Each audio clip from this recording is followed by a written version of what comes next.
My pack last year, friends, the Patriots and they would have Eagles made the joint playoffs. practice finally gave us the kind of day Patriots fans had been waiting for. And if you were watching closely, there was one message that became impossible to ignore. A.J. Brown is ready to make an impact in New England. The first major moment came during the one-on-one period when Drake Maye immediately looked Brown's way on a deep ball. The pass fell incomplete with Quinyon Mitchell in coverage, but that play was only the beginning. What happened once the teams moved into the full team periods told a much bigger story. The one-on-ones themselves were fairly balanced. Both the Patriots and Eagles had players winning their individual matchups, and there were some ugly reps on both sides. Charles Woods had a difficult moment against Dantavon Wicks, while Pop Douglas answered back by creating separation against Cooper DeJean. So if you only watched the one-on-ones, you could easily come away thinking this was a pretty even battle. But the real story was what happened when the Patriots started running their offense against Philadelphia's defense. That is where A.J. Brown started taking over. The Eagles put Quinyon Mitchell and Reek Woolen, two of their best cornerbacks, on Brown for much of the practice. And according to the report in the source, it simply did not stop him. Drake Maye targeted Brown 7 times during the teamwork, and Brown caught all 7 of those passes. He finished the day with 9 catches, and his production was not limited to one area of the field. He was making plays over the middle, down the left side, down the right side, and on deeper routes. This was not just a receiver getting a few easy completions. Brown was repeatedly finding ways to make himself available against quality coverage. And that matters because of where Brown came from. This was his first joint practice against his former team, and there was clearly an extra level of intensity surrounding the matchup. The source describes Brown as looking like he had something to prove, and even an Eagles reporter pushed back against the idea that Brown is declining. The observation was simple: Brown was giving Philadelphia's defense plenty of trouble. That is significant because this was not just Patriots fans saying their new receiver looked good. Someone covering the Eagles was also recognizing what was happening on the field. One of the biggest plays came when Maye found Brown on an impressive catch near the right sideline. Another came on a deep crossing route against Reek Woolen, with Maye putting the ball exactly where Brown could make a play and potentially gain significant yards after the catch. The source also describes an impressive over-the-shoulder catch inside the right sideline on a difficult throw from Maye while the quarterback was under pressure. That combination is exactly what Patriots fans wanted to see. Maye did not simply lock onto Brown and ignore everyone else. In fact, one of the most encouraging parts of this practice was how consistently he spread the football around. Early in the teamwork, Maye completed 8 straight passes to 7 different players. Romeo Doubs, Mac Hollins, Kyle Williams, Keishan Boutte, A.J. Brown, and others were involved. The ball was moving, and Maye was making throws to different areas of the field. That is what makes this performance more interesting than simply saying A.J. Brown had a great practice. The quarterback looked extremely comfortable, and his ball placement stood out enough that even Eagles reporters were talking about it. The source specifically points to the quality of Maye's throws not only to Brown, but also to Romeo Doubs, Keishan Boutte, Kyle Williams, and others. When the opposing side starts noticing the quarterback's accuracy and decision-making during a joint practice, that is something Patriots fans should pay attention to. But there was another side of this practice, and it is important not to ignore it just because the offense looks so good. The Patriots defense had some excellent moments, particularly in the secondary. The team recorded 5 takeaways during the practice, with interceptions coming from Kendall Vildor, John Saunders, and Craig Woodson, who had 2. There was also a strong performance in the 7-on-7 periods, where the Patriots secondary intercepted Jalen Hurts 3 times, according to the source. Marcus Jones also had an interception that would have been a pick 6. And this happened without Christian Gonzalez on the field. The source identifies Gonzalez's absence as an important issue, while also mentioning several other players who were unavailable and players who returned. Ben Brown was expected to miss the next couple of months with his injury, while Xavier Holmes was also absent. Chad Muma and Kyle Dixon returned, while Harold Andre and Brennan Schooler had been out. So there were plenty of moving pieces around this practice, and that is worth remembering before anyone tries to treat one afternoon as a complete evaluation of the roster. Still, the secondary gave Patriots fans plenty to feel good about. The bigger concern came when Philadelphia started running the football. The Eagles were able to create holes against the Patriots' run defense, and Saquon Barkley and the other Eagles running backs found room to run. The source points out that this is something worth watching because the Patriots had previously been known for having a very strong run defense. Philadelphia was also working through changes offensively, making the success on the ground something the Patriots cannot simply ignore. That does not erase the good defensive moments, though. When the Eagles entered the late one-minute situations, the Patriots defense responded. The Eagles offense was stopped on both of its drives, and the Patriots defense produced 3 sacks in a row to begin one of those situations. Craig Woodson, Kevin Byard, and Christian Barmore were credited with getting through during that sequence in the source. It was a strong answer from a defense that had just shown some vulnerability against the run. There were also some individual battles worth watching. Will Campbell had some good moments and some difficult ones, including a stretch where Jalix Hunt was able to get pressure and beat him on consecutive reps. On the other side of the ball, Andy Borregales had a very encouraging practice, making 2 field goals from beyond 50 yards, including one from 57 yards. He also delivered a 50-yard field goal during the late 1-minute situation after the Patriots moved the ball down the field with only 1 second remaining. And then, because this is a Patriots-Eagles joint practice, things eventually got heated. There was a scuffle during the Patriots field goal period after Andy Borregales' first kick. The source reports that Jalen Carter threw a punch, and Mike Onwenu and Morgan Moses had words with Carter. Mike Vrabel also got involved in the middle of the situation as things were being broken up.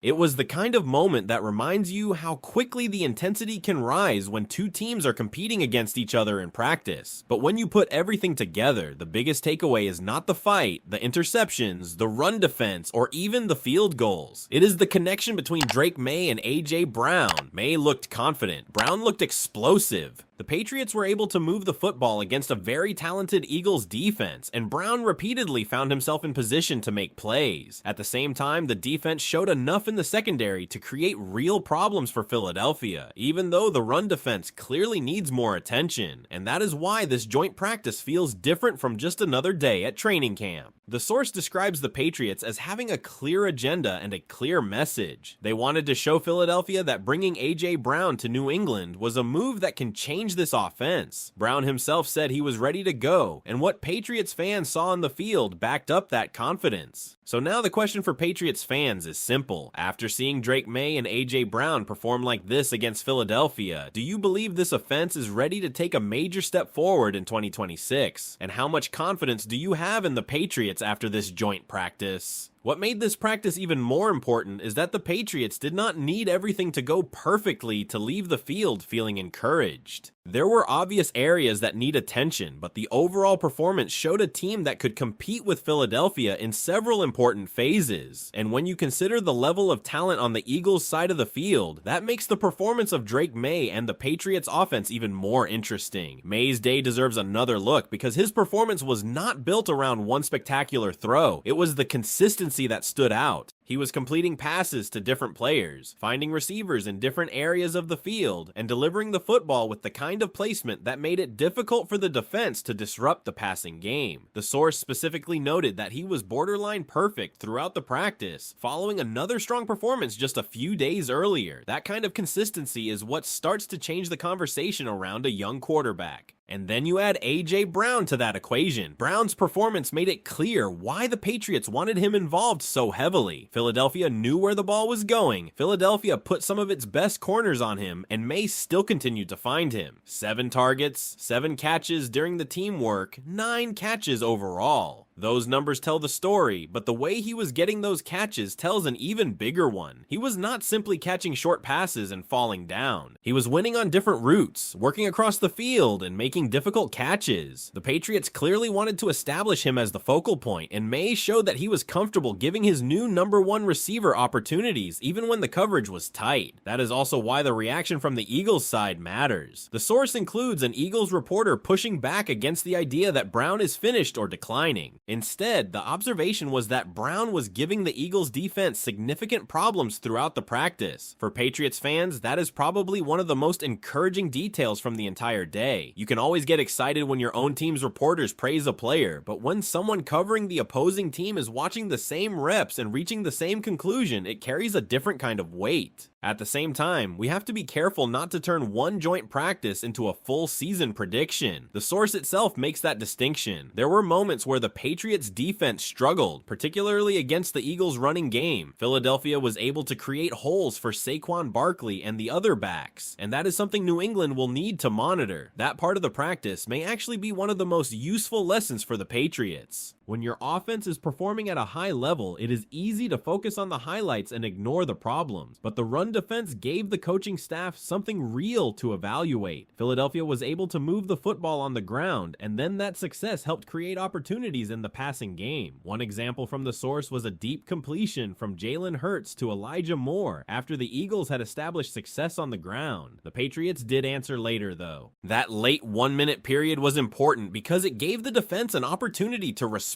after some of the struggles earlier in the practice. The Eagles were unable to score on either of their drives, and the Patriots generated pressure immediately. 3 sacks in a row to begin the Eagles' 2-minute situation changed the energy completely. That was the kind of response you want from a defense after giving up some ground earlier. The secondary in particular deserves credit. Even without Christian Gonzalez, the defensive backs created turnovers and made life difficult for Jalen Hurts during 7-on-7 work. Craig Woodson had 2 interceptions, and the Patriots produced multiple takeaways throughout the practice. Marcus Jones also had a play that would have resulted in a pick 6. Those moments show that the secondary has the ability to create opportunities even when one of its key players is